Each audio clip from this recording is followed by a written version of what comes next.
Dans ce podcast, je vais recevoir la photographe Alison Bounce. Je vais juste vous dire un petit peu ce qu'elle a mis sur son site, parce que je pense que ça va vous intriguer un petit peu, sa description sur son site, dès qu'on arrive dessus. C'est photographe documentaire, mariage, rebelle et funky, sans chichi, addict des folles histoires d'amour, mais aussi photographe documentaire d'un jour pour les familles anticonformistes, 100% naturelles et spontanées. Voilà, ça envoie quand même un peu du pâté. Et vous allez voir qu'elle a une méthode de réservation un petit peu originale, puisqu'on ne peut la réserver, on ne peut réserver ses prestations que 6 mois à l'avance. Et elle va nous expliquer en quoi ça a pu affiner sa clientèle, affiner son avatar, et lui faire signer des mariages avec une clientèle qui était encore plus proche de ce qu'elle voulait, donc de son côté rebelle et funky. Nous allons également parler de photos de groupe et de photos de soirée, parce qu'elle adore les photos de soirée. On aura un petit échange sur les photos de groupe, et puis nous finirons par sa passion pour la photo sous l'eau, et c'est quand même un domaine qu'on ne voit pas souvent, donc voilà, générique.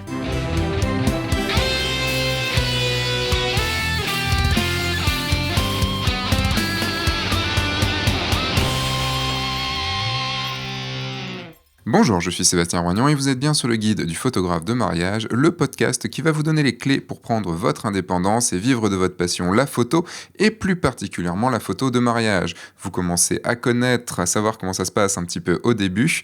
N'hésitez pas à laisser une évaluation, que ce soit sur iTunes ou sur votre lecteur de podcast, avec un petit commentaire. Vous êtes déjà ultra nombreux et ça permet de faire remonter le podcast à fond et donc de faire exploser les audiences. Et pour ça, je vous en remercie. Et pour tous vos mots gentils également. Avant le générique, j'ai fait l'intro, donc vous savez déjà un tout petit peu qui est Alison Bounce, mais on va encore faire mieux puisqu'on va pouvoir discuter pendant 1h15 avec elle et en apprendre pas mal. Alors juste une petite chose avant de lui laisser la parole, on va partir pour cet enregistrement quasiment de l'autre côté du monde, on sera en Nouvelle-Calédonie, en Polynésie française, et déjà on a dû se caler un moment avec le décalage horaire qui a été assez compliqué. Et surtout, l'enregistrement s'est fait dans un lieu un petit peu public, donc je suis d'avance désolé, le son n'est pas mauvais du tout, mais il y a un peu de bruit de fond. Mais vous inquiétez pas, c'est totalement compréhensible. Mais je voulais juste vous prévenir un petit peu avant. Donc moi, ce que j'avais envie de commencer à discuter avec toi, c'était ton approche, puisque je vois que sur ton site et sur tous les endroits où tu communiques, tu te qualifies de d'anticonformiste, de fun, je sais pas quoi dire d'autre, d'atypique. Quelle est ta vision de ce côté-là ? Enfin, pourquoi et de quoi ça vient et qu'est-ce que tu en tires ? Alors, la vérité, c'est que, en fait, je déteste le mariage et que je ne crois absolument pas au mariage. Voilà pourquoi j'ai une vision un peu différente des choses. D'accord. Ce que j'aime pendant ces journées mariage, en fait, c'est qu'elles sont totalement imprévisibles. Et du coup, quelque part, elles deviennent fun, puisque ce que je cherche à photographier, moi, c'est tout ce qui ne fait pas mariage. C'est ça qui m'amuse, en fait. C'est pour ça que je parle de photographe. Donc tu ne photographies pas les alliances ou les trucs comme ça ? Je vais les photographier, mais pas comme tout le monde l'attend, en fait. Si tu veux, les images vont être contextualisées, ou alors je vais prendre des scènes qui sont créées elles-mêmes. Je ne vais pas créer une scène pour photographier les alliances en particulier. Pour moi, ça, j'en vois pas l'intérêt. Je cherche vraiment l'authenticité de la journée, du moment, et surtout que ça colle à mes mariés, que ça leur corresponde en fonction de leur personnalité. Aujourd'hui, j'ai des mariés qui sont dans cet état d'esprit, un peu on se marie comme on s'aime, et c'est pas parce qu'on se marie qu'on doit changer en fait notre comportement. Donc en fait, s'ils sont pas sages dans la vie de tous les jours, ils vont pas l'être le jour de leur mariage, et même ils vont même accentuer ce point-là la plupart du temps en se disant ok, c'est notre grand jour et aujourd'hui il faut qu'on se lâche et qu'on y aille à fond. Et donc j'ai vraiment bâti toute ma communication là-dessus parce que je suis moi-même comme ça dans la vie de tous les jours. Et finalement, je photographie ce à quoi je suis le plus sensible. Donc c'est plutôt chouette, quelque part. Mais t'arrives à te... Enfin, si t'es un peu comme ça dans la vie de tous les jours, t'arrives à à prendre des rendez-vous pour des mariages 1 an à l'avance, à te caler dans un planning et tout, parce que j'ai l'impression que tu vis un petit peu plus au jour le jour, ou je me trompe peut-être ? Non, c'est exactement ça. Effectivement, mon planning s'ouvre... Alors, pour être tout à fait transparente, il y a 3 ans, je bookais encore jusqu'à 1 an et demi avant mes saisons de mariage parce que ça me rassurait, question business quelque part, parce que c'est aussi une entreprise. J'avais besoin d'avoir mon planning prévu sur 1 an et demi, ça me rassurait au niveau du chiffre d'affaires et de ce que je pouvais réaliser. Aujourd'hui, depuis 3 ans, maintenant, je book mes mariages, mes saisons 6 mois avant, pas plus. Pourquoi ? Parce que je pense que Dans une vie, pas mal de choses peuvent changer et c'est aussi du vécu. Ça m'est déjà arrivé plusieurs fois d'avoir des mariés qui avaient réservé une date 1 an et demi avant le grand jour et qui se sont séparés ou qui ont finalement changé d'avis ou qui avaient envie d'autre chose, voilà, tout simplement de changer de projet. Et ça, c'est aussi un petit peu embêtant. Et puis moi, maintenant, j'aime pas vraiment savoir ce que je vais faire dans 1 an et demi. J'aime bien avoir la surprise des choses. Et du coup, le fait de booker le plus tard possible, eh ben, ça laisse encore plus d'imprévus. Et puis, tout ce qui va être préparation avec les mariés aussi, puisque je rencontre énormément mes mariés avant le mariage, va être beaucoup plus intense et condensé. Alors que si on l'étale sur 1 an et demi, finalement, on a le temps d'oublier, de perdre les choses. Que si on construit une relation vraiment sur 6 mois, celle-ci va être beaucoup plus intense, beaucoup plus forte et beaucoup plus enrichissante et intéressante point de vue construction, narration pour le documentaire après qui va suivre. Ouais, c'est vrai. Et comment tu fais? Parce que ça m'arrive aussi d'avoir des gens qui sont dans les 6 derniers mois. Par exemple, là, j'ai un rendez-vous dans 2 semaines pour un mariage dans 1 mois et demi. Mais comment tu fais si quelqu'un te contacte 1 an et demi à l'avance, tu lui dis rappelle-moi dans 1 an? Exactement. En fait, Excellent. donc je reçois énormément de demandes. Là, actuellement, c'est le cas. Enfin, si j'avais voulu, ma saison là, 2020 aurait été bookée déjà depuis juillet. Mais je dis à tous les mariés en fait, de me recontacter plus tard. Ça ne m'empêche pas de les renseigner, de leur donner une idée de l'approche, éventuellement de la prestation, de comment je fonctionne tout simplement. Mais dans tous les cas, je leur dis que l'agenda est ouvert 6 mois seulement avant la date de leur mariage. Donc de me recontacter plus tard. Ce qui permet aussi quelque part d'épurer déjà un petit peu les demandes et d'aller directement vers ma cible. Voilà, donc je garde que ceux qui me veulent vraiment. Ça leur fait pas peur? Tu t'arrives à garder comme un bon pourcentage des gens qui te contactent, qui te recontactent? Mes saisons sont pleines chaque année, donc oui, ça me va bien. Pleine comment? C'est quoi une saison pleine pour toi? Alors j'ai eu fait entre 30 et 35 mariages. Ouch. Là, depuis l'année passée, j'ai vraiment volonté de diminuer pour un choix personnel, pour avoir plus de temps pour faire autre chose. Cette année, je devais me limiter à 15, je suis quand même montée à 21. Voilà, j'aimerais vraiment pour 2020 me cantonner à 15, ça serait génial. 15, c'est déjà énorme. Oui, parce que de toute façon, pour l'instant, t'as aucun mariage de signé pour 2020, ou alors pour début 2020. Alors, j'en ai pour avril qui sont en pré-signature. J'ai en tout, là, aujourd'hui, 12 dates qui sont pré-signées. C'est-à-dire où les gens, mes mariés m'ont dit « Ok, c'est bon pour l'année prochaine, mais on vous recontacte en fait pour signer les documents officiels et payer la compte 6 mois avant le mariage.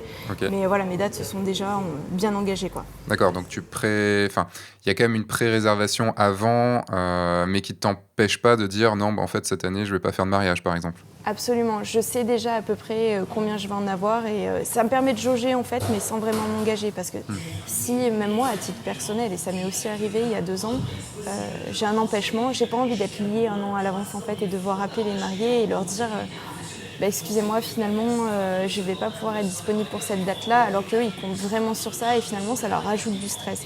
Que 6 mois avant, ça permet vraiment d'être sûr d'être disponible à cette date-là. La pré-réservation, pour moi, c'est un indice, si tu veux. Ouais. Oui, ça te rassure quand même un petit peu à savoir si tu dois, par exemple, faire un peu plus de com ou si ça marche. Si tu vois que tu n'as pas beaucoup de pré-réservation, il faut que tu fasses un peu plus de com pour que les 6 derniers mois, tu puisses en avoir, quoi. Oui, on va dire ça comme ça. D'accord. Je communique pas énormément, en fait. J'essaie de me forcer à publier 2-3 fois par semaine, par exemple, sur Instagram. Je dois faire 2 blogs par an sur mon site. Je suis très mauvaise en fait. C'est-à-dire que j'adore la communication, mais je prends pas le temps de le faire. Voilà. Donc c'est plus du bouche à oreille finalement. D'accord, donc c'est que des mariés qui sont des invités d'autres mariages où tu as été? Ou des amis d'amis? Exactement, des personnes que je rencontre en voyage, des connexions en fait, tout simplement. D'accord. Ah oui, des gens que tu peux rencontrer. Tu fais des mariages que en France ou un peu partout dans le monde? Via tes voyages? Non, j'en fais beaucoup à l'étranger aussi. Ok, je vais revenir sur le côté où tu as dit, ça m'intéresse, ce côté où tu as dit je ne suis réservable que 6 mois à l'avance. Est-ce que tu as eu peur au début ou ou en fait ça a été une décision que tu as dû prendre comme ça et que tu as voulu prendre comme ça et en final ça passe ou ça casse? Alors c'est une grosse prise de risque. Parce que au début, quand j'ai eu les demandes et que j'ai demandé à ce qu'on me recontacte 6 mois seulement avant la date du mariage, je dois le dire, hein, j'étais tremblante, j'avais peur que personne ne me recontacte puisqu'on est quand même assez nombreux sur le marché. Et puis je me suis dit, certains mariés sont tellement angoissés et anxieux pour leur mariage, ils ont besoin que ça soit fait à l'avance comme ça, après ils sont tranquilles, que si ça se trouve, ils allaient trouver quelqu'un d'autre et puis me recontacter. Or, ce qui s'est passé, c'est que, comme je te l'ai dit tout à l'heure, ça a filtré. Donc finalement, ceux qui voulaient vraiment travailler avec moi, qui voulaient vraiment m'engager, sont revenus et même souvent, même avant les 6 mois, pour être sûr d'être les premiers à me dire « Ok, on veut la date et c'est bon ». C'est pour ça que du coup, je les renseigne quand même à l'avance. Il y a cette histoire, c'est pas une pré-réservation officielle en fait, mais quand ils me disent « Ok, nous c'est bon, de toute façon c'est sûr, on veut travailler avec vous, mais 6 mois avant, on vous dit top », c'est pour être sûr d'avoir la date si tu veux. Mais tu n'as pas fait de rendez-vous avec eux, ils te disent oui sur la base du peu d'échanges qu'il y a eu et de ce qu'ils ont vu sur ton site. T'as pas fait un rendez-vous de vente pour expliquer ta vision et tout ça? Non, les vrais rendez-vous débutent du moment que le contrat est signé. Donc ouais, donc c'est là, t'es sûr. Ce qui est génial, c'est que t'es sûr et certaine que que c'est des gens qui ont envie qui ont vraiment envie de bosser avec toi et donc avec qui le mariage sera vraiment vraiment cool, quoi. Tout à fait. C'est comme ça que ma cible est sélectionnée, entre guillemets, c'est de la sélection naturelle. Beaucoup de gens au début, beaucoup de photographes au début veulent signer avec tout le monde, se disent non, mais il faut que je ramène le maximum de clients et surtout, je ne dois pas dire non parce que j'ai peur, quoi. J'ai peur de pas remplir ma saison, comme tu disais au début. Et là, je prône tout le temps le fait de non, il faut savoir dire non et il faut sélectionner évidemment les clients avec qui on travaille.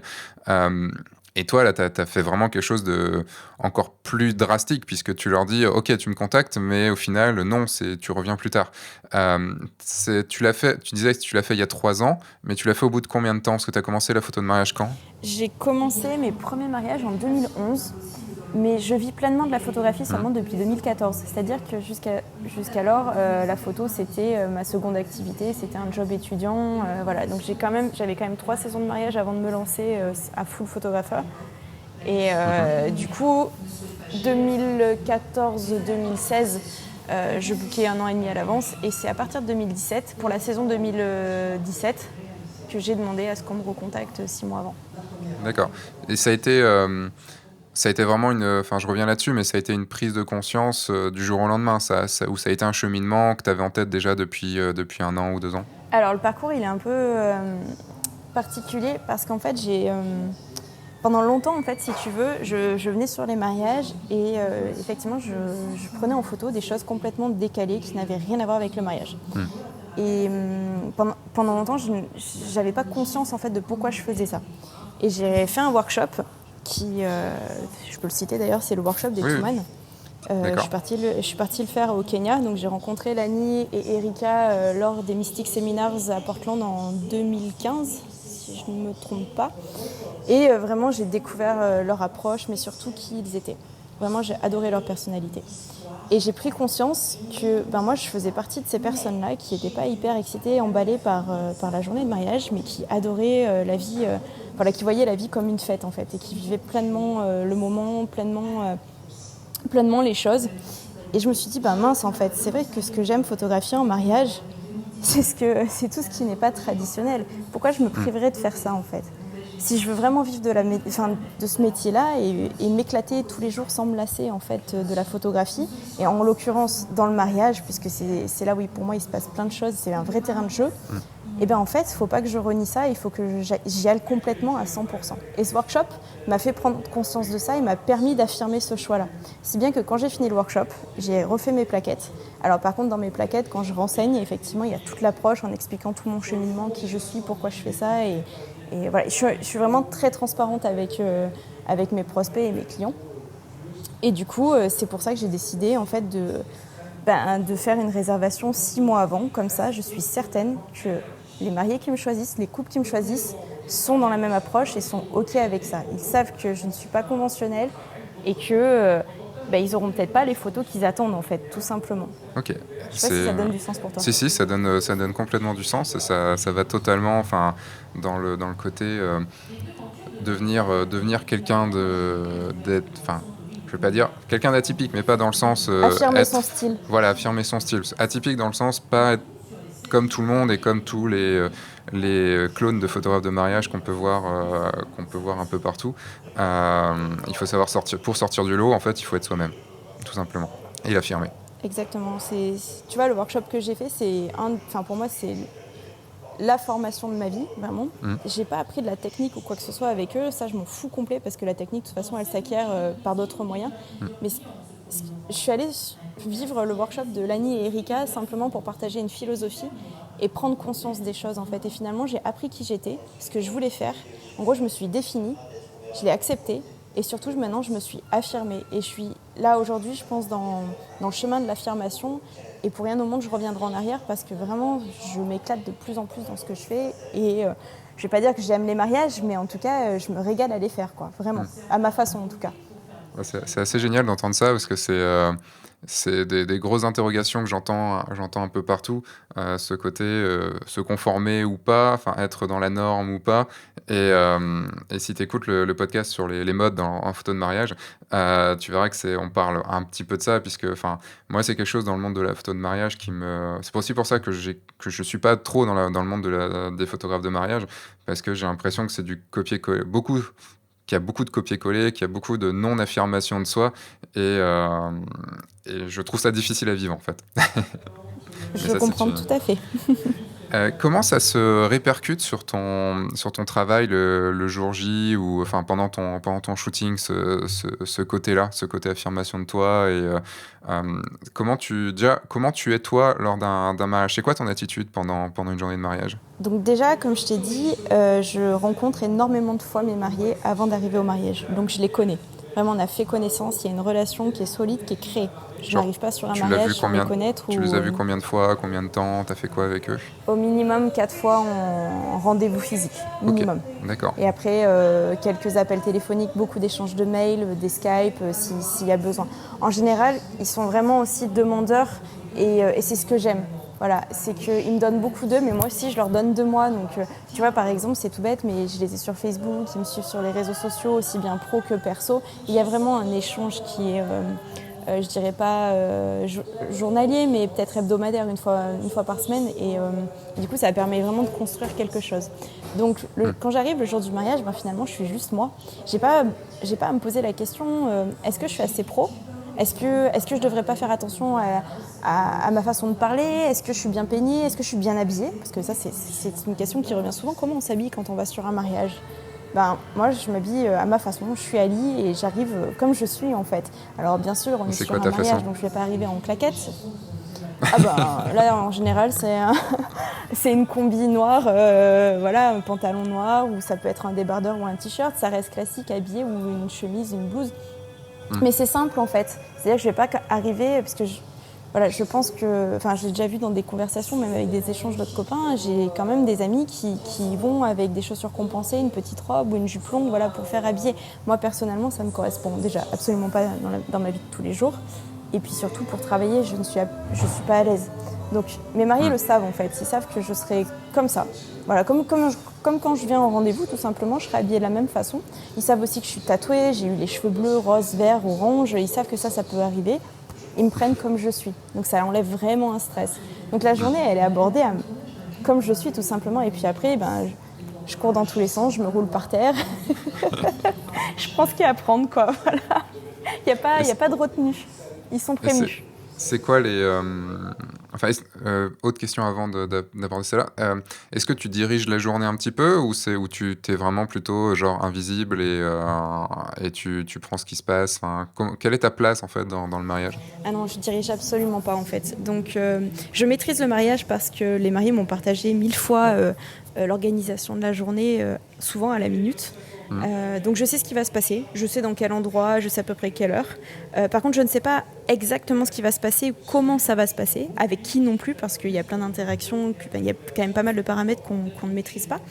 Je suis spectateur du mariage. Je suis pas acteur. Je suis spectateur dans le sens où je suis la caméra embarquée. Donc je suis là, je suis pas trop loin non plus, je suis quand même assez près quand je photographie. Je rentre dans la sphère complètement intime de mes mariés. Il m'est même arrivé de les photographier sous la douche. J'ai pas de limite en fait. Je suis comme je suis dans la vie. C'est-à-dire que je suis curieuse et j'aime tout voir. Vraiment. Donc j'y vais à fond. Et ils sont OK avec ça. Alors certains mariés ont un peu plus de mal, mais s'ils ont plus de mal, dans ce cas-là, je respecte leur choix et ça, c'est abordé en rendez-vous. En fait, on aborde vraiment les questions de l'intimité et justement des limites, que ce soit personnelles ou de leurs attentes ou même des miennes. Et du coup, je m'adapte en fonction des mariages. Mais en toute honnêteté, 99,99999% de mes mariés me donnent carte blanche et nos limites. Quoi. Je peux y aller. Quoi. Donc c'est plus intéressant. C'est plus une approche... Alors, j'aime pas dire documentaire parce que la définition est très, très subjective, mais vraiment sur le vif et pour raconter l'histoire de cette journée, vraiment. Et quand tu dis que tu ne diriges pas ou autre, tu provoques un peu les choses quand même ou pas? Parce que je vois certaines de tes photos de groupe où ça s'amuse ou autre. Enfin, je me dis quand même, enfin, ils le font pas juste, ils le font pas juste comme ça. Il y a un moment, il faut quand même que tu sois dans leur délire avec eux, que tu fasses partie intégrante de ce qui se passe. C'est pas juste être une caméra embarquée qui dit rien. Il y a un seul moment que je provoque entre guillemets dans la journée, c'est le moment des témoins. Alors en fait, j'ai toute une panoplie de masques d'animaux. Donc ça, c'est ma signature, vraiment. Certains aiment utiliser des fumigènes. Moi, c'est mes masques. Voilà, ça fait 4 ans qu'ils me suivent.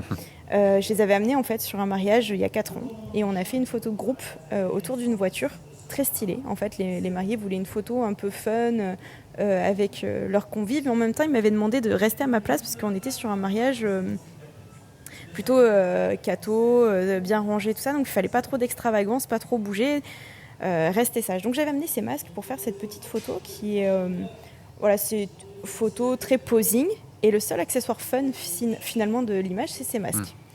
Lorsque j'ai publié la photo sur les réseaux, tous mes mariés m'ont demandé de faire des images avec ces masques. Donc je me suis dit ok, c'est intéressant, je peux en faire ma signature. Il faut que je vois comment je peux construire ça. Et du coup, sur chacun de mes mariages, j'amène mes masques, je leur donne. La seule consigne qu'ils ont, c'est d'être eux-mêmes et de faire ce qu'ils veulent pendant 15 minutes. C'est leur moment de folie, si tu veux. C'est comme un peu les chats ou les chiens, vers 18-19 heures, ils ont un moment de folie. Et bien là, c'est pareil avec les mariés et leurs témoins. Ça se passe vers 19h30 aussi, pendant le cocktail. En général, c'est leur quart d'heure de folie. Ils font ce qu'ils veulent, je leur filme mes masques. Voilà, c'est le seul moment où j'interfère dans la journée. Le reste du temps, je ne fais rien. Mais comme mes mariés ont l'habitude de voir mes photos déjantées, ils se lâchent en fait, ils sont vraiment comme ça. Et puis quelque part, ils me donnent les images aussi. Tu vois, ils savent ce que je peux faire, ce que j'aime photographier, donc ils y vont à fond. J'ai pas besoin de leur demander quelque part. Alors on peut dire que ça a interféré. Ouais, c'est ça. Tu les as préparés avant, quoi. Je les ai préparés avant, oui et non. En fait, c'est qu'ils ont vu mon travail. Et on va dire que oui, quelque part, c'est provoqué lorsqu'ils voient mes images sur Internet et qu'ils ont déjà eu, ou sur mon site ou sur mes autres supports, qu'ils ont déjà une idée de ce que j'aime faire. Et du coup, ils vont aller dans ce sens-là encore plus. C'est pour ça que je te parlais d'amplification le jour J. Ils sont un peu fous, mais alors le jour J, ils sont totalement fous. Mais c'est toujours, toujours non, mais c'est très régulièrement comme ça. Enfin, il y a vraiment toujours cet instant de folie qui se fait. Enfin, c'est toujours, tu t'arrives. Même si on sélectionne un petit peu nos couples, même si le fait que ce qu'on montre sélectionne forcément les gens qui vont nous contacter et tout ça, les couples restent quand même un peu différents et c'est pas toujours le même mariage, c'est pas toujours les mêmes façons de réagir et tout ça. Donc, mais tu as toujours quand même ce petit moment de folie qui arrive à un moment. Absolument. Alors, effectivement, chaque mariage est unique, chaque mariage est différent. Et surtout, j'ai découvert que toutes les folies étaient différentes. C'est-à-dire qu'il y a plusieurs degrés et niveaux de folie et plusieurs façons d'interpréter les choses. Mais vraiment, ça m'est pas... Là, comme ça, sur l'instant, j'ai aucun mariage qui m'a refusé ou qui même a été plan-plan ces 4 dernières années. Quoi. Il y a toujours eu un moment juste surprenant de folie pure, quoi. Vraiment, vraiment. C'est intéressant. J'ai pas eu d'erreur de casting, quoi. Bah ça, c'est cool parce que ça veut dire que ton système de tri au début, enfin de sélection au début, fonctionne bien et tu fais en sorte d'aimer ton métier. Enfin, tu fais en sorte d'enlever tout ce que t'aimes pas dans ton métier, quoi. Et ça, c'est cool. Bien joué pour ça. C'était un gros pari, comme je te l'ai dit précédemment, c'était une sacrée prise de risque. Pour l'instant, ça fonctionne. Voilà, à ce niveau-là, j'ai pas d'erreur de casting. Voilà, pour l'instant. J'ai lu dans tes, je sais plus si sur ton site ou sur des interviews que j'ai pu lire, que tu shootais avec. On va juste parler un tout petit peu technique, mais c'est pas forcément pour parler matos, c'est plus pour parler ce que t'en fais, évidemment. Tu shootes avec un 35 et un 85. Tu as que ça sur tes mariages? Tu shootes qu'avec ces deux focales-là? Alors, ça a même changé depuis. Ça a changé, d'accord. Ça, c'était l'interview avec Rachel, c'est ça? Portrait au paysage. Ça doit être ça. Ok. Non, ça a changé depuis. J'ai 2 boîtiers, donc je shoot avec 2 Canon 5D Mark IV et j'ai plusieurs objectifs, pardon. Donc mon chouchou c'est le 35. Voilà, moi je fais partie de l'école du 35. On parle souvent de 2 écoles, le 35 ou le 50. Moi c'est le 35 depuis le départ, ça l'a toujours été. Aujourd'hui, si je devais changer mon 35, je prendrais un 24 mm parce que j'ai aussi un 17-40 et souvent je shoot entre 20, 24, 28. Donc j'aime beaucoup le grand angle et surtout en mariage, j'adore mettre plein d'informations, créer des calques dans mes images, voilà, essayer de complexifier les prises de vue et vraiment mettre plein de scènes de vie dans une seule image, j'adore ça. Et puis après, j'ai remplacé mon 85 par le 135 qui me sert beaucoup pour mes photos de groupe, donc je suis très loin. Voilà, j'ai une approche, j'ai une vision personnelle très particulière aussi des photos de groupe et pas pour ce qu'on peut penser au départ, c'est pas parce que ça m'embête, c'est parce que j'aime bien les faire différentes aussi et pas forcément être proche des gens à ce moment-là. Question d'énergie, j'aime bien être loin. Et du coup, ça me sert aussi pour la séance couple éventuellement. Parfois, j'aime bien faire quelques portraits un peu plus loin. Donc voilà, le 135 à ce moment-là. Et quand tu dis photos de groupe, c'est des photos de groupe plus posées ou des photos de groupe fun, comme tu disais tout à l'heure avec les masques? Les photos de famille. D'accord. On a eu souvent c'est encore récurrent, je le vois souvent sur les groupes Facebook, les photos de famille, ça embête pas mal de photographes. C'est vrai qu'il y a eu un moment où moi aussi, j'avais plus envie de les faire. Ça m'embêtait, c'était pas intéressant et finalement j'ai pris conscience que ces photos-là elles sont indispensables et puis quelque part elles font partie de notre culture. Voilà, le mariage ça reste une culture aussi quelque part et donc elles sont importantes ces photos, elles sont importantes parce que c'est les photos qui sont accrochées, qui sont montrées, partagées aux grands-parents, aux parents. Alors j'en fais pas masse mais j'en fais quelques-unes, je limite mes mariés à 8 photos de groupe. Voilà, je pense qu'avec 8 photos de groupe, on peut faire le tour de tous les invités du mariage, vraiment. Mais par contre, je les fais bien. C'est-à-dire que je choisis un joli background, jolie lumière. Le posing est simple. En général, je fais en épi. Ça marche à tous les coups. Et par contre, je les fais de très loin. Je les fais de loin au 135. Comme ça, j'ai un beau bokeh derrière. Et surtout, personne ne se met devant moi. J'ai aucun invité qui m'embête avec les téléphones à côté pour prendre la même photo que moi, ou alors ils sont obligés de se mettre devant moi. Et en général, ça agace tellement les mariés que c'est eux qui les virent. Donc je perds plus d'énergie à demander à tout le monde de s'écarter. Donc voilà, donc j'ai trouvé cette solution-là. Ça fait 3 ans aussi que j'applique ça et je trouve que ça marche plutôt pas mal. Et t'as pas trop de mal parce que le 135, déjà moi je l'ai fait au 50 et déjà je dois être un peu loin, donc déjà faut déjà les diriger et tout ça. Mais au 135, faut être quand même beaucoup plus loin si tu veux les avoir en pied. Donc, mais je suis facile à 20 mètres. Je suis facile à 20 mètres d'eux. Et puis, en général, ils sont maxi 20 sur la photo, donc ça rentre en format paysage, c'est nickel. Et tu les diriges comment? Enfin, tu les places et après tu vas te placer à 20 mètres et tu shootes? Je reste à 20 mètres. En fait, j'ai briefé les mariés pendant mes rendez-vous, donc ils savent comment se positionner en épi. En général, le matin, je fais aussi un petit brief aux témoins pour leur dire qu'à ce moment-là, parce que les témoins m'aident souvent sur cette partie-là et je leur file mon mégaphone et puis tu as un mégaphone tout le monde avec la liste. Ah oui, j'ai un mégaphone. Bah oui, ça va dans le thème. Ça va dans le thème.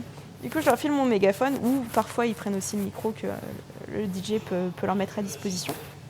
Et puis, ils appellent tous les invités pour la photo et les mariés savent qu'eux, ils sont face à face, avec en gros de profil, avec l'épaule qui est face à moi ouverte, tu vois, pour que ça fasse un épi, un début de flèche, et tout le monde se met derrière à la queue leu et sur 2 ou 3 lignes en fonction du nombre de personnes qu'il y a. Ça se fait vraiment simplement et sans s'épuiser. Et du coup, Ok. en 15-20 minutes, les photos de groupe sont faites. D'accord. Non, c'est bien de voir que tu les limites. C'est vrai que c'est toujours la galère, les photos de groupe, pour beaucoup, beaucoup de photographes. Moi, j'ai changé d'avis, tu vois, il y a pas longtemps. Enfin, il y a pas longtemps, c'était il y a 2-3 ans. 3 ans, quelque chose comme ça. Parce que les photos de groupe, pour moi, c'était toujours chiant, parce que c'est toujours une photo qui était jetable au final, parce que enfin, personne n'était vraiment bien dessus, tout le monde, ça faisait chier tout le monde, et voilà. Et en fait, maintenant, c'est même moi qui vais dire à mes mariés, alors que mes mariés disent non, bon, les photos de groupe, on s'en fout un peu. Je dis non, non, c'est bien, il faut quand même que vous ayez une photo de famille qui dure dans le temps, qui soit là quand, enfin, dans 40-50 ans, ce sera vraiment la photo que vous aimerez revoir. Et ça, j'avais appris ce. En fait, moi, je fais les photos, j'en fais que 3. Je réduis à 3. Comme ça, il n'y a que 4 maximum. Allez, tu leur en laisses une si vraiment, tu vois, il y a les grands-parents ou un truc, enfin, vraiment, c'est pas juste. Parce que généralement, tu sais, c'est le côté de la mariée, le côté du marié et les témoins. Et pas plus d'une dizaine de personnes par photo. Et bon, s'il y a vraiment un truc en plus, tu mets une quatrième photo. Et là, par contre, je dispose des chaises. Je les installe, je fais en sorte qu'il y ait un posing un petit peu pas officiel, mais tu vois, un petit peu comme les photos dans Friends, ou enfin, tu sais, les séries où il y a beaucoup de personnes comme ça, où il y a une interaction un petit peu entre chaque humain. Et c'est pour ça qu'on met un quart d'heure à faire cette photo-là. Et c'est quelque chose que j'avais appris de Michael Ferrier. Et quand j'ai expérimenté ça, je me suis dit, putain, mais merde, je me fais plus chier à faire les photos de groupe, c'est cool, c'est un moment de famille, c'est un moment chouette où les gens sont contents, et pas juste, tiens, on les met en randonnion et ça fait une photo qui, de toute façon, bah, ça nous intéresse tellement pas cette photo que de toute façon on va la bâcler et que voilà. Alors que pour la photo de famille, on sait qu'elle va durer longtemps et donc on va y aussi importer de l'énergie parce que sinon on n'a pas comment dire, si on ne sait pas pourquoi on fait cette photo-là, si on se dit pas que cette photo-là a de l'intérêt, on va forcément, nous, moins mettre d'énergie. Et donc, ça va être encore plus compliqué pour les mariés de passer ce moment-là, puisqu'ils verront qu'il n'y a pas d'énergie mise. Je ne sais pas si je me fais bien comprendre, j'ai l'impression de partir dans des explications un peu difficiles. Si, j'ai absolument compris. Bah, je pense qu'on a tous les deux la même approche de la photo de famille. On a conscience que c'est important. Et je pense que tu le fais peut-être mieux que moi, mais encore avec la petite mise en scène. Moi, le seul petit bémol que je vais mettre dessus par rapport à mon approche, c'est qu'il faut que ça aille vite. C'est-à-dire que je consacre, Oui. tu me disais, toi, 15 minutes pour la photo. Moi, je consacre 15 minutes pour les 8 photos. Ouais. Pourquoi ? Parce que ce qui m'intéresse dans mon documentaire, c'est que il retourne rapidement au cocktail et qu'il y ait des connexions et des interactions entre eux. Moi, c'est ça que je vais aller chercher, en fait. Et la photo de famille, pour moi, elle est là, elle est symbolique, c'est un symbole. Okay. Alors, elle est jolie, elle est esthétique. Elle est peut-être un peu classique, mais pour moi, il faut qu'elle soit rapide pour laisser place à autre chose. Voilà, laisser vraiment place à la vie, au moment humain et aux échanges qu'il va y avoir pendant le cocktail. Bah. Parce que pour moi, le point fort et culminant de la journée de mariage, c'est le cocktail. Ouais, en fait, je suis totalement d'accord avec toi. Donc, quand je te dis un quart d'heure, c'est pour les 3 photos. Donc, ça fait à peu près 5 minutes par photo. Ah, ok. Oui, c'est pas un quart d'heure par photo, sinon là, ça serait quand même vraiment compliqué. Mais c'est surtout qu'en fait, comme je les dirige, en fait, je crée de l'interaction aussi entre eux, tu vois, de placer une main. J'essaye en fait de rendre ça beaucoup plus fun que juste, tiens, on va se poser là et on va faire une photo de famille. Non, après, c'est de la gestion, c'est garder si on attend quelqu'un ou si quelqu'un a du mal à se placer ou si moi-même, j'arrive pas à trouver le truc qui passe entre toutes les personnes. C'est de trouver la petite répartie, le petit truc qui permettent qu'ils vivent toujours cet instant et pas que ce soit un instant perdu dans le mariage. C'est vrai que avant c'était ça, enfin des fois, moi je me suis retrouvé, et je l'entends encore régulièrement, faire 30, 40, 50 photos de groupe, et t'es là, tu fais non mais ça va être un moment perdu dans votre mariage, ça va vraiment servir à rien. Ouais mais on le veut et les gens le veulent, ouais mais vous allez voir, vous allez vous faire chier, ouais mais c'est pas grave, on le veut, et tu sais que c'est un moment perdu, et là c'est triste parce qu'ils ont limite que 2 heures de cocktail et ils ont déjà une demi-heure, 3/4 d'heure, 1 heure de perdu. Je me suis retrouvé une fois à faire 1 heure de photos de groupe. Mais t'es là, mais vous avez perdu 1 heure de cocktail, les gars. Enfin, c'est difficile. Enfin, dommage pour vous, quoi. Écoutez-nous un petit peu quand on vous dit de pas en faire autant, quoi. Il y aurait de quoi dire sur les photos de groupe. Ouais, je pense que ça peut faire un chapitre à part entière, effectivement. Mais c'est dommage parce que je pense que les mariés, sur le coup, ne se rendent pas compte, en fait, que ils peuvent perdre beaucoup de temps à trop en vouloir, effectivement. Du coup, après, ils profitent pas assez de leur journée. Tes mariés, ils arrivent en ayant envie d'avoir des photos de groupe ou t'es déjà dans une catégorie de gens qui s'en foutent un petit peu? Ils s'en foutent royal. D'accord. Clairement, allez, on va dire que un mariage sur 5 veut 3-4 photos de groupe, mais rapides, si tu veux. Le reste du temps, ils s'en foutent royal. Et justement, aujourd'hui, j'ai ce parti pris et cette approche de, quelque part, de les éduquer en leur disant attention, elles sont importantes ces photos, un peu comme toi tu fais, en leur disant justement il faut les faire, elles sont importantes. On n'est pas obligé d'y passer beaucoup de temps, mais voilà, avec un petit peu d'organisation, un quart d'heure et c'est bon, et vous avez des photos et au moins elles sont là, quoi. Vraiment, elles sont importantes. Mais c'est là où... Mais c'est un discours qui n'est pas évident à tenir. Hein. Non, mais c'est là où notre... le fait d'être convaincu, nous, de ce qu'on fait et de pourquoi on le fait, parce que le truc, c'est que nous, on a vécu quand même beaucoup de mariages, même si je suis un peu comme toi, tu vois, j'aime pas le mariage. Et ce que je dis toujours au début à mes mariés, c'est quand je les vois, c'est non, mais j'aime pas le mariage. Par contre, j'aime faire des photos sur un mariage, mais j'aime pas le mariage. Et c'est marrant parce que c'est toujours quelque chose qui fait rire, alors que vu d'un point de vue extérieur, on pourrait dire, bah tu sais, c'est comme quelqu'un t'amènerait ta voiture chez le garagiste, et au final le garagiste est ouais, fait chier quoi. Enfin, encore une voiture à réparer. Ouais, enfin du coup, je vais peut-être pas te la laisser parce que je suis pas sûr que tu vas faire bien ton taf quoi. Et mais en même temps, le fait de donner notre façon de voir les choses et d'expliquer le pourquoi du comment et le fait d'être impliqué là-dedans, parce que si on dit après, oui, mais on adore faire de la photo de mariage parce que si, parce que ça, parce que si, parce que ça, mais en fait, on va amener les mariés dans notre truc. Et comme nous, on a vécu beaucoup de mariages, eux n'en ont logiquement jamais vécu en tant que mariés, bah, ils savent pas en fait tout ce qui va être organisé, ils savent pas tout le stress qu'ils vont avoir, tous les trucs, et c'est à nous de les amener à réorganiser aussi leurs priorités, parce que le jour J, il faut pas qu'ils découvrent le jour J que en fait ils auraient préféré avoir 3 heures de cocktail plutôt qu'1 heure et demie, et c'est foutu à ce moment-là, on peut plus faire 3 heures de cocktail quoi. C'est vrai qu'on a un rôle un peu d'informateur. On les informe, on leur partage nos expériences. Donc du coup, ils peuvent prendre ce recul-là, c'est vrai. Après, j'ai déjà entendu certains copains photographes qui me disaient « Ouais, mais moi, des fois j'ai l'impression d'être wedding planner, de devoir les coacher et tout de A à Z. » Moi, personnellement, c'est quelque chose que j'évite de faire. Je l'ai fait au début parce que j'avais pas ce recul-là. Mais j'évite de le faire, encore une fois, dans la démarche de pas trop interférer non plus et de les laisser prendre leurs décisions. Je leur partage mes expériences. En leur disant, voilà, moi sur un mariage par exemple, j'ai passé 3 quarts d'heure à faire des photos de groupe et après il restait seulement au moins 25 minutes de cocktail. Du coup, les mariés n'ont pas pu profiter, ils étaient un peu frustrés. Tu vois, je vais leur partager ça sans leur dire, attention, peut-être qu'on devrait faire ça rapidement pour que vous ayez plus le temps parce que sinon vous allez le regretter. Voilà, j'essaye vraiment de faire attention comment j'apporte les choses avec eux pour pas influencer leur choix non plus et que ça leur corresponde au maximum. D'accord. Mais ouais, je vais pas rebondir sur ce sujet-là parce que sinon on est parti pendant longtemps et j'ai d'autres sujets que je veux aborder avec toi. Pour rester sur cette journée-là, c'est quoi ton moment préféré de la journée ? Bon, question un peu... ça dépend Ça dépend. C'est-à-dire que j'adore, ça dépend pourquoi en fait. Voilà. J'adore les préparatifs parce que c'est le moment où je peux m'éclater en termes de construction, de recherche. Voilà, il y a plein de scènes improbables pendant les préparatifs, donc ça j'adore. Je suis très sensible au cocktail aussi pour tout ce qui est connexion humaine, les échanges. J'adore comprendre les relations humaines et analyser l'humain. Je crois vraiment en l'humain. Par contre, si je ne crois pas au mariage, je crois en l'humain et toutes les relations qu'il y a autour. Donc ça, j'adore aller chercher tout ça, les petits regards, les éclats de rire, les petits moments où t'as toujours des invités qui pensent qu'on les a pas vus alors qu'ils sont en train de faire une action pas possible, qui pensent ne pas avoir été vus. Ben si, moi je suis dessus. Enfin, j'adore. Et après, le moment le plus pour moi festif et parlant, créatif, c'est la soirée. Voilà, je m'éclate pendant mes photos de soirée. C'est une révélation aussi. Voilà, je fais la soirée avec eux.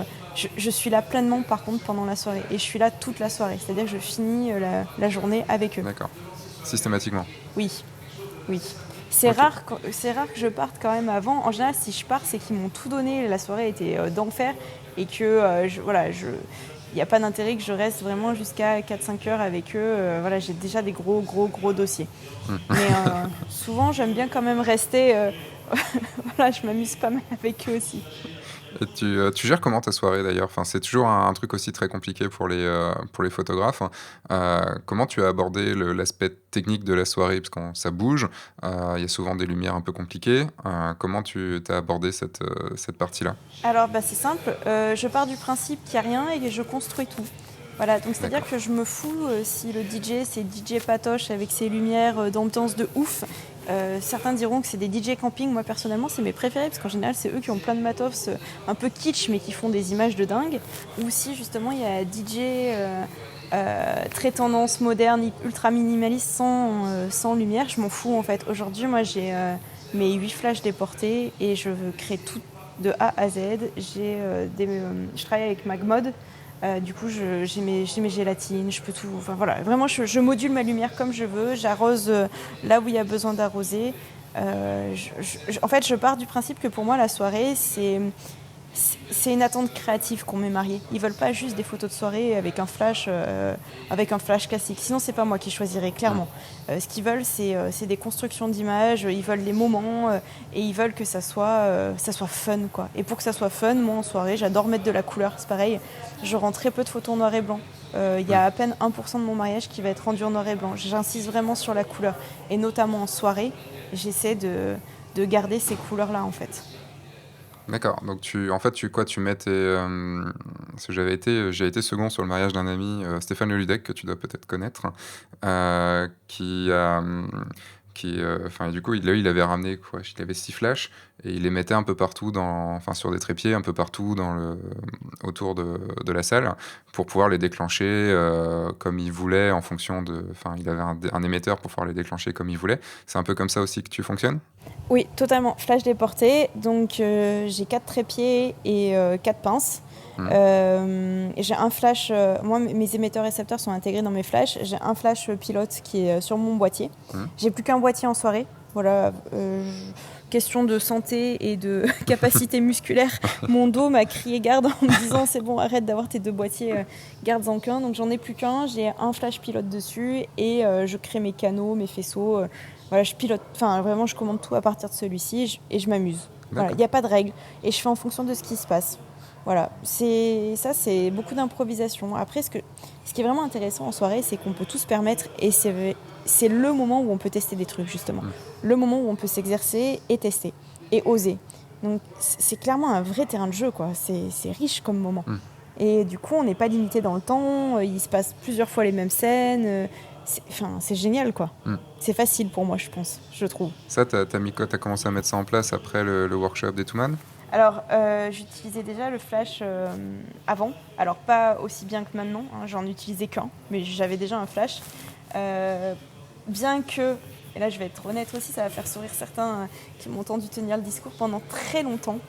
J'ai juré, mais vraiment très très haut, clamé très très haut, pardon, que jamais je n'utiliserais de flash parce que je n'aimais pas ça, je trouvais ça dégueulasse.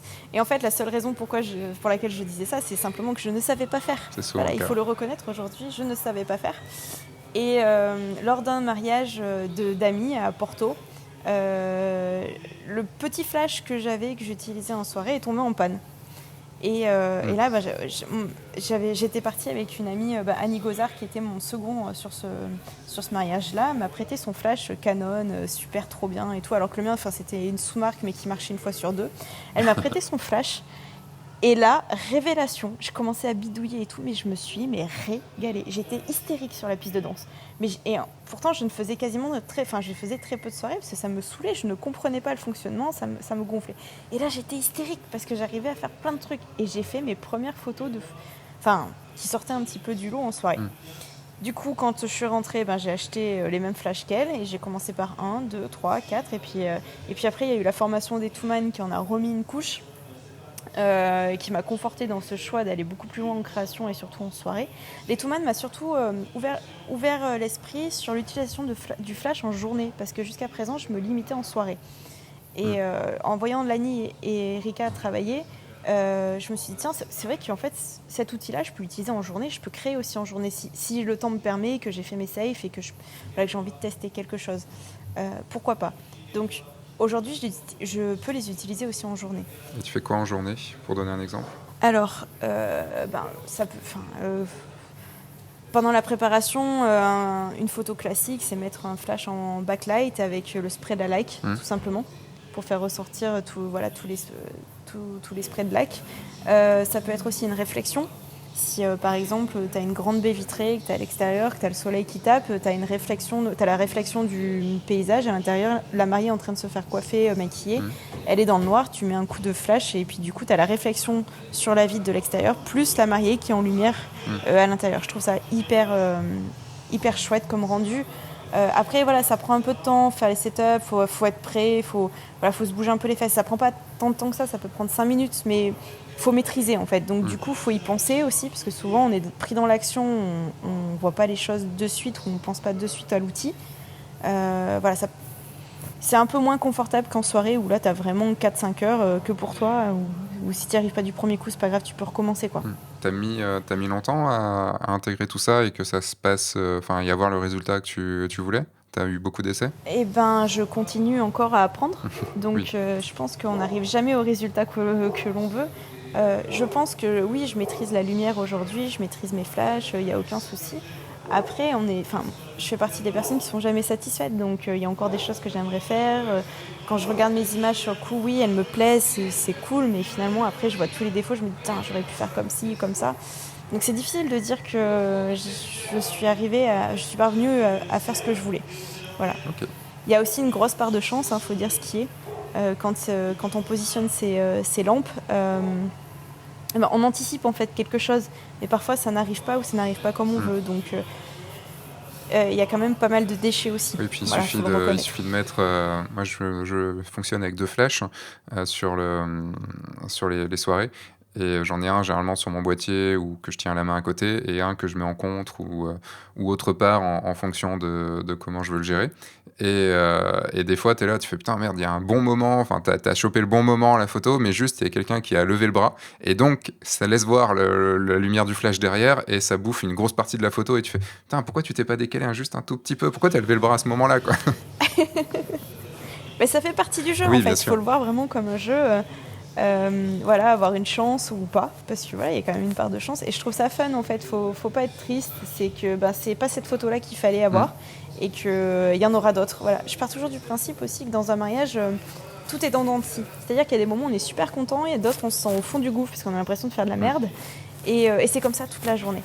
Et ce qui est chouette vraiment, c'est juste d'accepter que parfois on peut se sentir pas bien et que même parfois on peut chier le mariage et qu'on peut être mauvais, parce qu'au moment où on est au plus bas, on peut plus être, ça peut pas être pire en fait. Donc on va forcément remonter et c'est ce que j'aime en fait, parce que c'est au moment où on va chercher à remonter que là on a le coup de boost et qu'on va être vraiment meilleur, même meilleur que quand on est déjà au top. Donc j'adore ces moments-là finalement. Donc louper une photo, c'est pas grave. Et tu dois sortir complètement crevé d'un mariage. Ah oui, moi le lendemain je marche comme une mémé de 90 ans. J'ai plus d'énergie, je donne tout. Et tu restes en moyenne combien de temps sur un mariage? Parce que si tu commences à... Juste, question très rapide, on va dire, tu fais quoi? Tu fais un midi 4 heures généralement? Ou tu es là toute la journée plutôt de 10 heures à 4 heures? C'est quoi généralement ta prestation? Non, la plupart de mes mariages commencent... en général, les cérémonies sont tardives. Donc on va dire entre 15 et 16 heures. Donc les préparatifs commencent à midi, 1 heure de l'après-midi. Et du coup, après, suivant les domaines, ça peut se finir à 4, 5, 6 heures. Tout dépend. Okay. Voilà, mais j'ai une grosse amplitude horaire, vraiment. Et c'est, toi, tu factures au moment, à l'heure, au forfait ou à l'heure? J'ai qu'un seul forfait. D'accord. Voilà, j'ai plus qu'un seul forfait, donc ça aussi, ça fait partie d'un choix. Mon forfait est global, c'est-à-dire que c'est préparatif fin de soirée. Je ne négocie pas mon prix, c'est comme ça. Les mariés sont OK, tant mieux. Ils sont pas OK, c'est pas grave.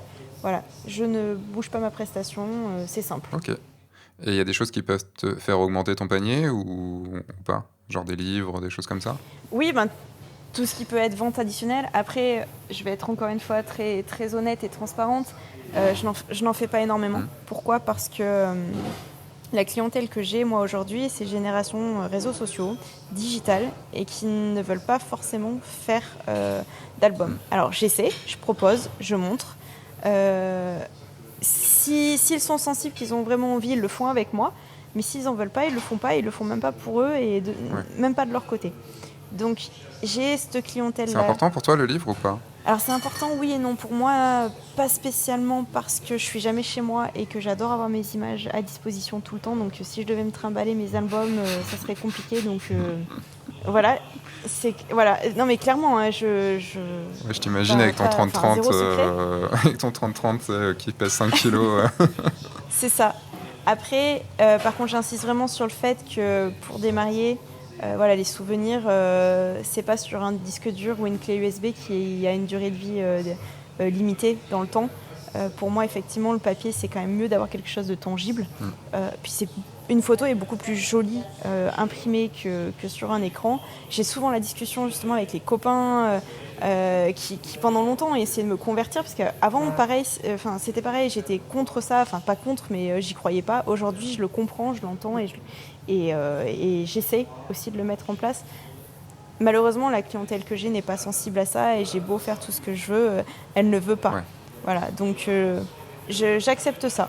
Voilà, je comprends en fait, je respecte. Parce que, en fait, moi, c'est un truc, avant, je fais pas trop de vente additionnelle non plus, mais c'est plus dans le côté, j'ai pas envie de m'embêter dans les techniques de vente additionnelle après le mariage. Je suis déjà assez cher comme ça le jour J, j'ai pas envie de m'embêter après.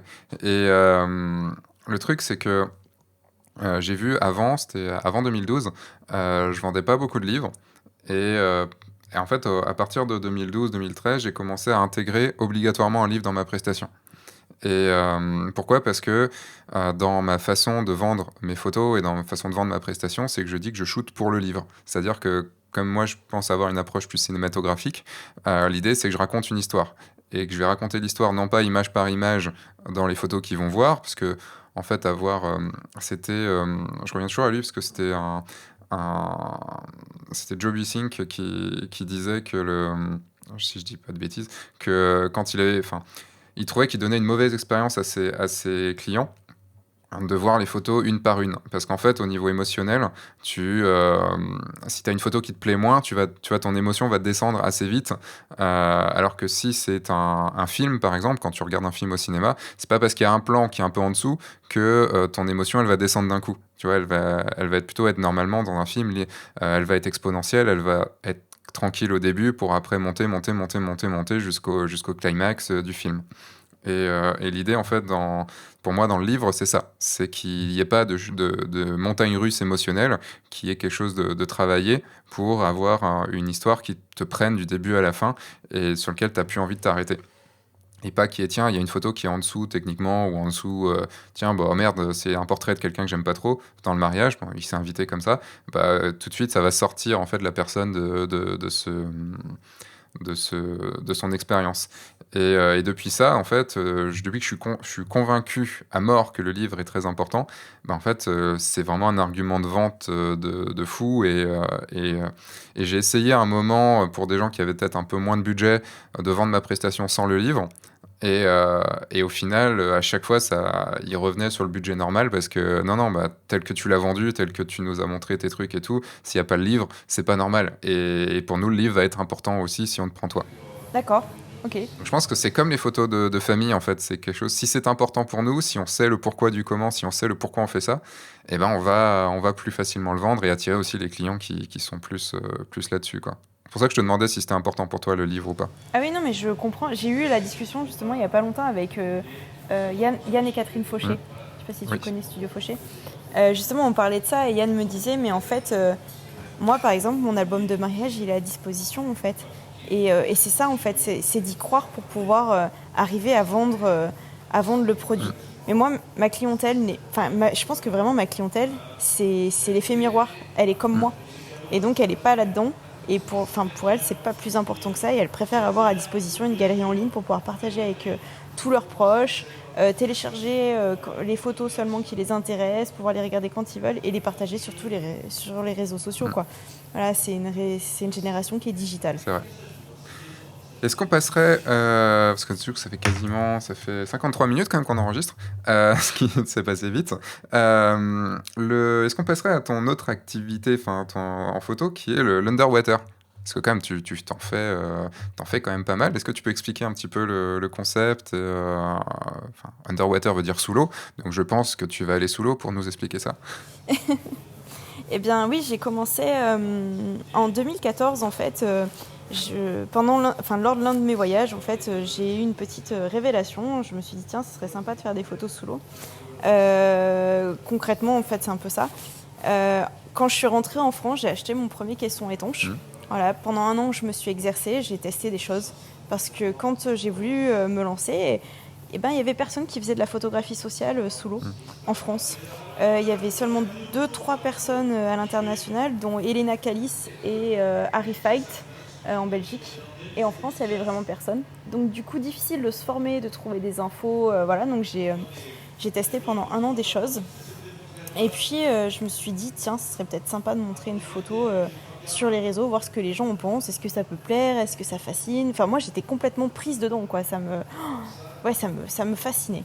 Je me suis dit, est-ce que d'autres personnes peuvent être aussi touchées que moi par ce type d'image? Et puis, j'ai publié ça sur Facebook.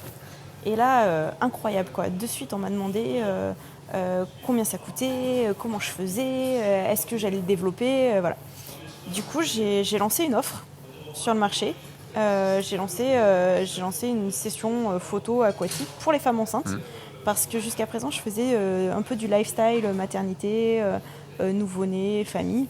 Et puis ça aussi, je commençais à me lasser, en fait, si tu veux. Donc j'avais envie de l'enlever et de ne faire plus que du mariage. Et finalement, je me suis dit, tiens, si en fait, je le remplaçais par exemple par le même type de photo, mais sous l'eau.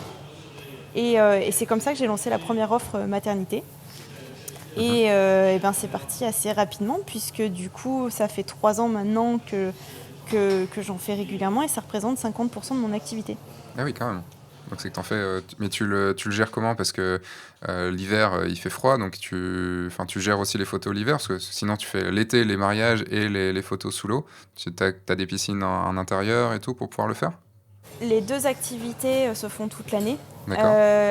L'activité aquatique, c'est piscine et milieu naturel. Donc, ce qui veut dire que l'été, ça peut être en piscine non chauffée.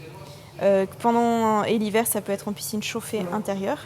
Mais ça peut être aussi en mer l'été, comme l'hiver, en mer l'été, puisque là, je suis donc de l'autre côté du monde, sous l'équateur, donc dans le Pacifique, en Polynésie, où justement en ce moment on est en été. Et je viens faire aussi des photos sous l'eau.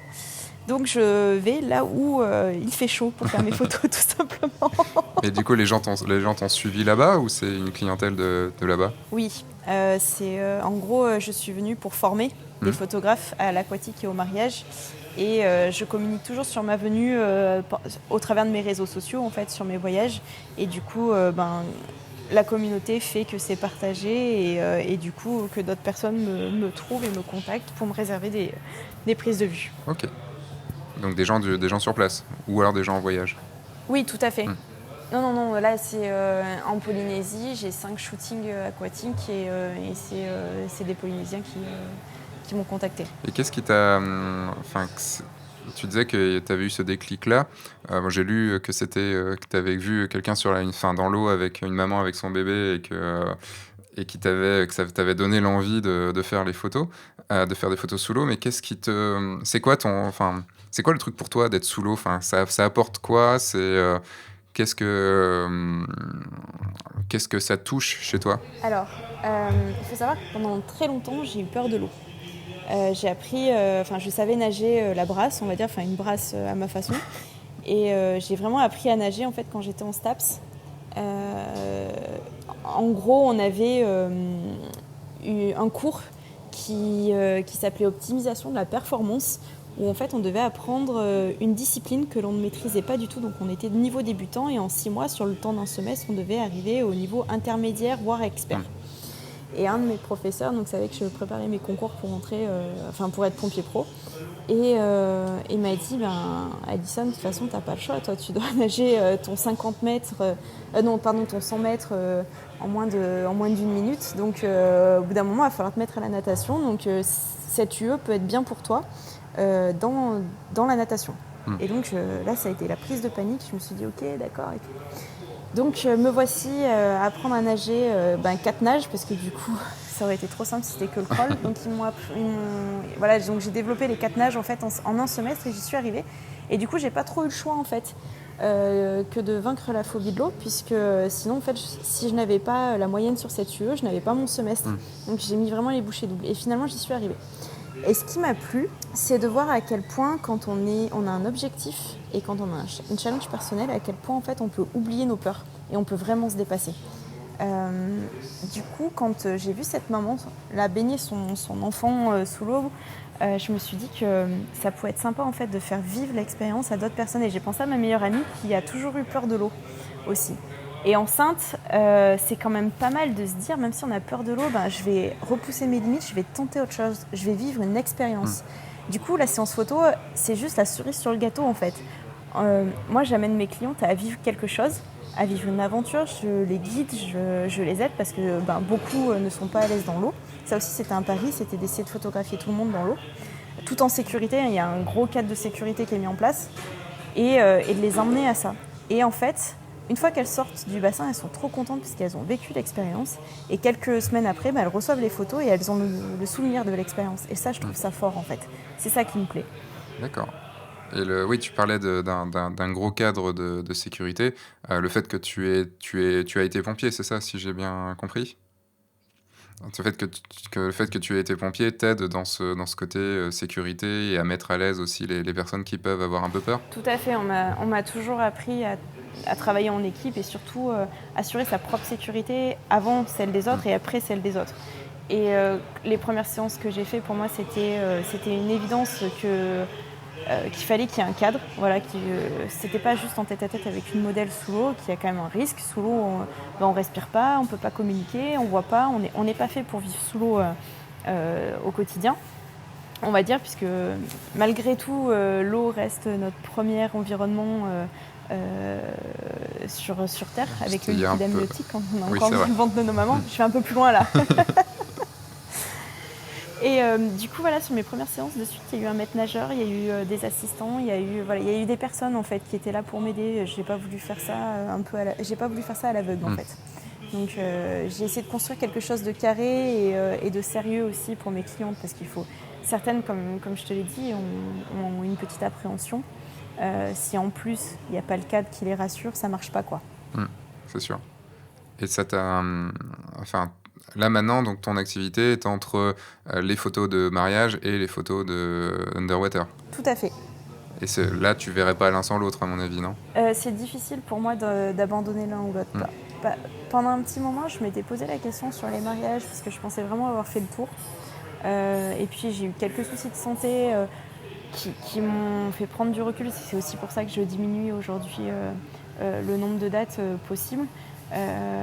Les mariages, c'est quand même très éprouvant et c'est très physique. Hein. C'est pas juste une journée de mariage, c'est 6 mois en fait. C'est 6 mois jusqu'à la date du mariage, plus 1 ou 2 mois après le mariage, puisqu'il faut post-traiter les images, les rendre. Ça reste une relation humaine, encore une fois, donc ça demande de l'énergie. C'est pas évident, donc c'est très éprouvant pour moi.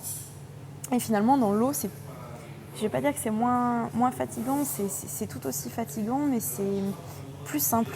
Voilà, vraiment plus simple, plus éphémère. C'est aussi pour ça que j'adore l'apnée. C'est qu'en fait, on est obligé de profiter du moment présent pleinement et qu'il y a un moment où ça s'arrête. Et sous l'eau, c'est pareil. Enfin, les séances aquatiques, c'est pareil. Elles sont courtes, elles sont plus courtes, mais elles sont hyper intenses en même temps. Et ouais, je ne sais pas comment mieux expliquer. Je suis désolée.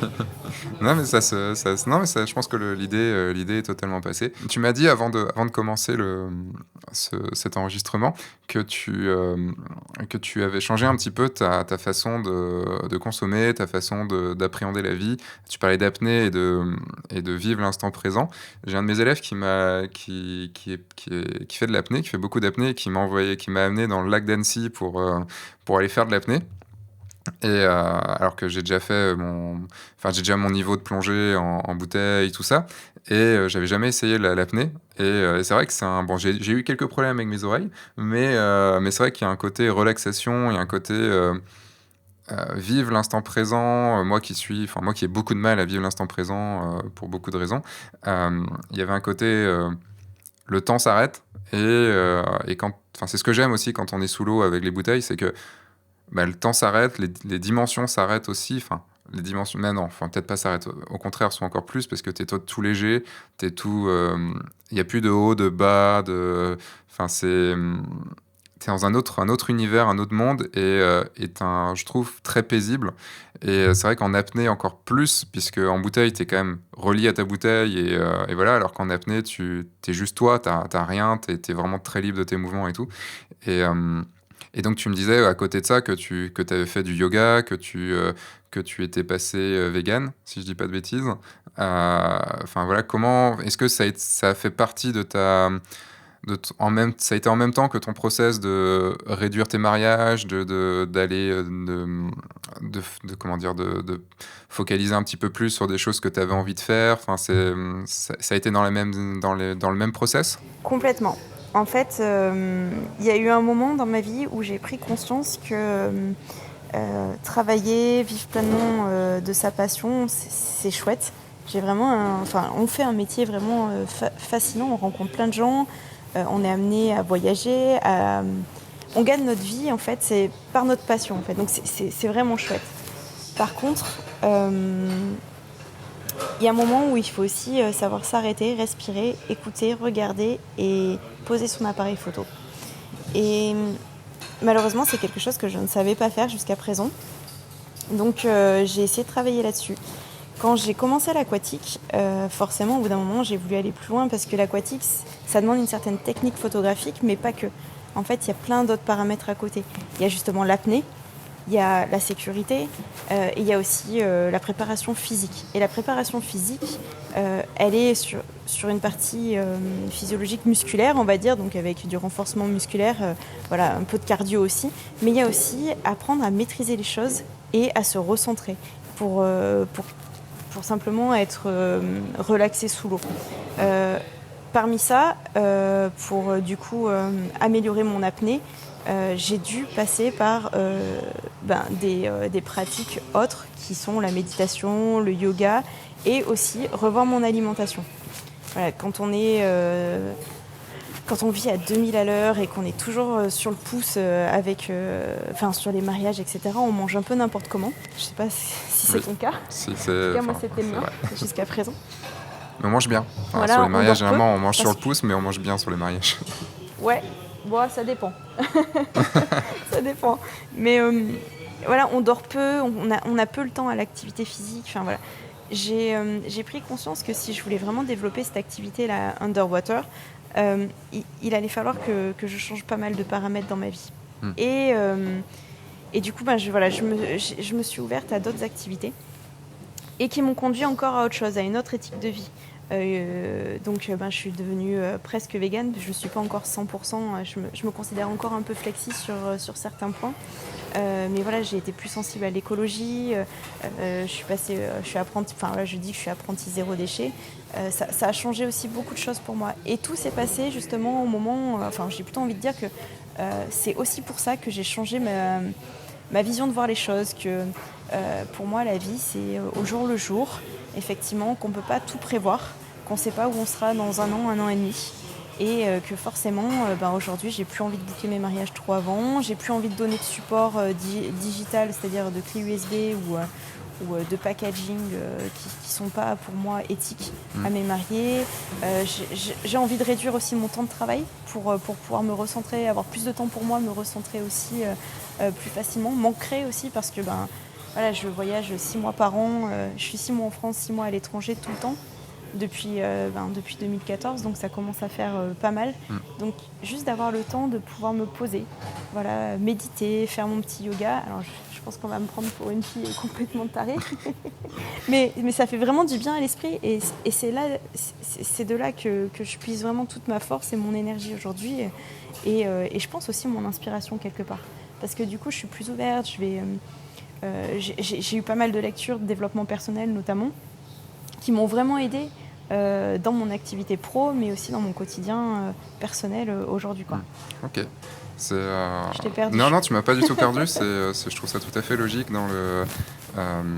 parce que pour arriver à tes objectifs, tu es obligé de changer ta façon de vivre, puisque quand tu es en accord avec toi-même, sur un objectif que tu veux absolument atteindre, il va falloir que tu agisses sur ton mental et sur ton corps pour pouvoir l'atteindre.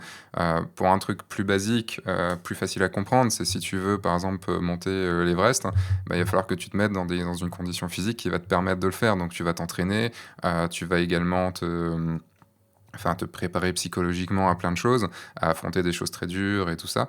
Et tu es obligé, et je pense que beaucoup de gens oublient ça, ils se disent, ouais, il me faut des techniques, il faut que j'aille en workshop pour apprendre des techniques, pour apprendre comment utiliser mon matos, pour apprendre comment aller plus vite dans tel truc et tout. Et ils oublient totalement que le plus important, c'est de changer sa façon de voir les choses, de les faire évoluer, d'apprendre des choses, mais pour le mental, de nourrir son mental, et également aussi d'agir sur son corps, d'agir sur le fait de faire du sport, de l'entretenir, parce que oui, sur un mariage, moi j'ai vu, quand j'ai passé 30 ans, après un mariage, j'étais bien le dimanche, et passé mes 30 ans, le dimanche, j'ai commencé à devenir une loque. Et c'est un peu moins le cas maintenant que je me suis repris en main au niveau du sport et de l'alimentation, mais il y a toujours quand même ce truc, si on veut aller faire tout ce qu'on a envie de faire, et ben, il y a un moment, il faut s'organiser, changer ses habitudes, et c'est beaucoup plus difficile de changer ses habitudes que de changer sa technique. Absolument. Et je pense que beaucoup de gens l'oublient. Et tu as bien résumé quand tu dis que beaucoup veulent faire plein de workshops pour s'améliorer, pour gagner en technique et tout. Effectivement, ils oublient une notion, c'est que tant qu'on n'est pas clair avec soi-même et tant qu'on ne sait pas vider ou délester de certaines choses, on a beau apprendre plein de choses, découvrir plein de choses, on ne va pas forcément les retenir, et c'est pas ça qui va nous permettre d'avancer. Pour moi, la photographie aujourd'hui, c'est avant tout 80% de soi dans ces images et 20% de ce qu'on voit autour. Voilà, moi je sais que dans mes images, c'est moi, clairement moi. Et si je suis pas claire avec moi-même, comme tu l'as dit, ça peut pas marcher. Voilà, vraiment. Je pense que ça résume très bien ce que tu as pu dire depuis plus d'une heure. Et c'est aussi pour ça, tu vois, dans ces podcasts-là, moi, j'ai pas envie de se dire, ah tiens, quel boîtier tu as ou autre. Enfin, ça m'intéresse pas vraiment. C'est plus ce qui est, je trouve, le plus intéressant, c'est de savoir ce que tu as dans la tête et le pourquoi tu fais les choses. Parce que de ça, tu vois, dans tout ce que tu as dit, moi, il y a des choses, je me dis, ouais, non, ça me fait réfléchir à me dire, ok, bon, ça, non, c'est pas du tout pour moi et je suis content de faire de la façon dont je fais.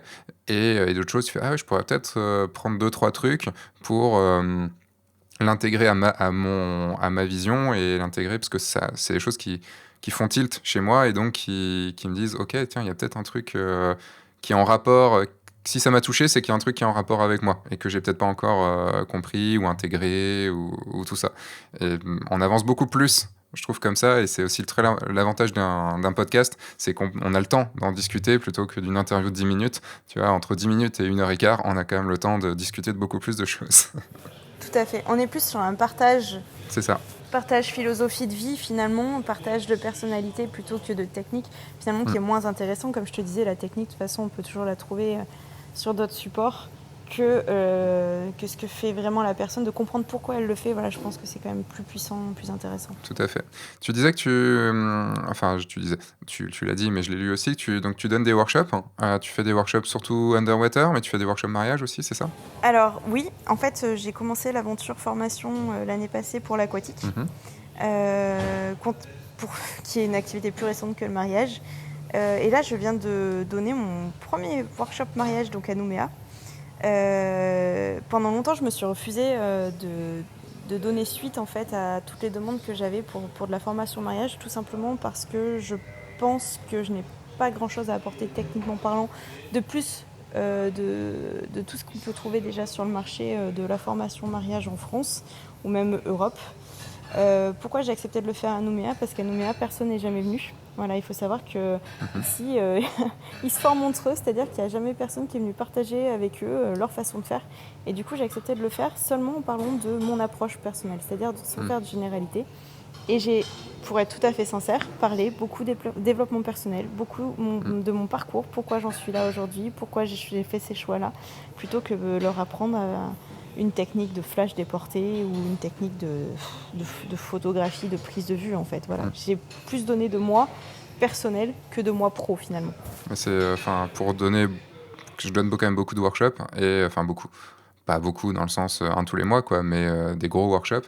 Et on vient plus pour le côté développement personnel. Enfin, les gens viennent pour un côté technique et ressortent avec en ayant compris que le développement personnel est bien plus important que le côté technique.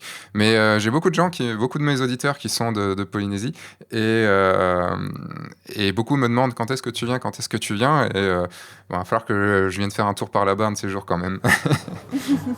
Surtout que le cadre est plutôt cool. Ouais, il y a pire. Surtout là, tu vois, là je suis à Lyon, je regarde par la fenêtre, et il fait un peu brumeux. Bon, moi j'aime pas le soleil, hein, mais c'est aussi pourquoi je vais pas en Polynésie, c'est que j'aime pas le soleil. Mais quand même, une fois de temps en temps, bon, là, c'est il fait nuit, mais...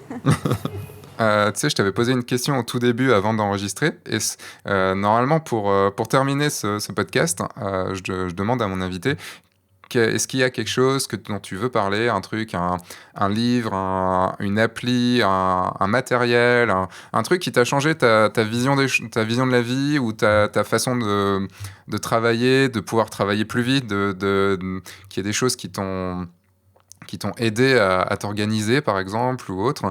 Est-ce que tu as réussi à trouver quelque chose ? Toujours pas. Toujours pas, d'accord. Non, franchement, j'ai pas trouvé quelque chose en particulier. Je peux te parler d'une personne, si tu veux, qui m'a beaucoup inspirée. Carrément. Je l'ai déjà citée plusieurs fois, mais c'est Leila Gandhi. Je sais pas si tu connais. C'est une femme journaliste qui fait beaucoup de reportages, et donc qui écrit, mais qui photographie énormément. Aujourd'hui, qui fait même de la vidéo. Elle m'a beaucoup inspirée, en fait. Elle n'est pas du tout dans le mariage. Elle est vraiment sur l'approche humaine, en fait, des choses. Okay. Et c'est aussi grâce à elle aujourd'hui que je fais de la photo, quelque part, parce que j'ai toujours été sensible à son travail. Et en fait, d'un reportage à l'autre, d'un article à l'autre, ce qu'elle fait, c'est totalement différent. Et j'aime beaucoup ça, en fait, de me dire que en faisant le même métier, en faisant suivant le même process à chaque fois, en fait, on peut vraiment diversifier ses réalisations. Et ça, je trouve ça vraiment chouette. Voilà, donc c'est quelque chose que j'essaye de faire à chaque mariage, à chaque prise de vue aquatique. Voilà, c'est ce que j'essaie de mettre en place. Ok. Eh ben, parfait. Tu t'en es très bien sorti, du coup. C'est parfait. Où est-ce que... Ouais, c'est pas un objet, mais bon. Non, ben non. Quand je dis un objet, c'est pas forcément un objet. C'est quelque chose, quelqu'un qui t'a changé. Et ok. Où est-ce qu'on peut te retrouver ? Où est-ce que les auditeurs peuvent te retrouver ? Sur les réseaux sociaux. Ouais. Pour l'instant, en Nouvelle-Calédonie. Donc on peut venir te voir en Nouvelle-Calédonie, c'est parti. Oui, vous pouvez me suivre pendant 6 mois là, pour mon tour du monde sur mes réseaux pro, donc aquatique et mariage, où je vais communiquer en fonction, je dissocie bien les actualités. Okay. Donc beaucoup Instagram sur les stories, énormément Instagram, plutôt Instagram d'ailleurs que Facebook. Et puis sur mon perso aussi, puisqu'il y a une grosse partie du voyage qui va être quand même personnelle, où là je partage mon état d'esprit, mon éthique. Donc je me qualifie de voyageuse, éco-voyageuse. Okay. Voilà, j'essaye de sortir des sentiers battus. Alors je partage pas exactement les endroits où je vais, parce que l'idée c'est pas d'encourager le tourisme de masse. Voilà, mais je parle de la culture. Après, les lieux que je visite sont facilement retrouvables. En fait, si les personnes vont s'intéresser et vont chercher à discuter avec les locaux, ils trouveront les mêmes lieux que moi. Donc là, je pars de ce principe-là. Très bien. L'idée, c'est une invitation au voyage. Il y a un impact qui est minimum aussi une fois que je passe sur certaines terres, parce que malheureusement, je suis quand même contrainte de prendre pas mal de fois l'avion, donc j'essaye de compenser un peu l'empreinte carbone, si je puis dire. Et il y a aussi une partie du voyage qui va être assez exceptionnelle pour moi, puisque c'est un rêve qui se réalise. Je pars en Antarctique à bord d'un voilier pendant 1 mois, où là, l'idée, c'est de réaliser un joli documentaire sur l'expédition à laquelle je me suis greffée. Et ça sera uniquement diffusé sur mes réseaux perso. D'accord. Eh ben, je mettrai les liens dans la description de ce podcast, comme ça ceux qui veulent aller voir pourront. Et puis, est-ce que tu avais quelque chose d'autre à ajouter ? Comme ça, on arrive à la fin. Merci de m'avoir invité. C'était bien cool. Merci à toi, merci d'avoir pris le temps d'être à l'autre bout du monde comme ça, et d'être... Parce qu'il est quoi ? Il va être 20h pour toi, c'est ça ? J'ai 10h, 22h presque. 22h, ah oui, il y a 12 heures de décalage. 21h, pardon, excuse-moi. Il va être 21h. Ok, il y a 11 heures de décalage. Et en tout cas, merci. Tu étais dans le hall d'un hôtel, si j'ai bien compris ? Tout à fait. au milieu de tout le monde. C'est pour ça qu'on a entendu un petit peu de bruit à côté. Mais en tout cas, c'était super intéressant de pouvoir te discuter avec toi. Et je suis de plus en plus content de faire ces podcasts parce que ça me permet de rencontrer du monde et donc de discuter, d'avoir plein d'avis différents et plein de positions différentes. Et en tout cas, merci d'avoir partagé tout ça avec moi et avec toutes les personnes qui vont écouter ce podcast. Eh bien, je t'en prie, merci à toi, c'était un grand plaisir. Pour conclure ce podcast, vous savez, il y a un appel à l'action. Donc cet appel à l'action, c'est de laisser une évaluation sur iTunes ou sur votre lecteur de podcast préféré qui accepte les évaluations. Ça fait toujours plaisir et ça permet à ce podcast de monter en puissance, de voir que ça vous intéresse et pour moi d'en faire aussi plus et que plus de gens le découvrent. Et également, vous pouvez il y a un autre appel à l'action, c'est d'aller rejoindre la communauté Oui, je le veux. Vous avez un lien directement dans la description. Cette communauté va vous permettre d'avoir un endroit dans lequel vous retrouverez tous les podcasts, toutes les vidéos, des lives aussi exclusifs à la communauté, des lives dans lesquels je répondrai à toutes vos questions et de faire partie d'une communauté de gens qui ont envie de réussir dans la photo de mariage. Voilà, vous avez le lien dans la description et puis moi je vous dis à dimanche prochain pour une nouvelle vidéo, que ce soit sur F1.4 ou sur le guide du photographe de mariage, et à jeudi prochain pour un nouveau podcast. Entre-temps, sortez, faites des photos et surtout, amusez-vous. Au revoir.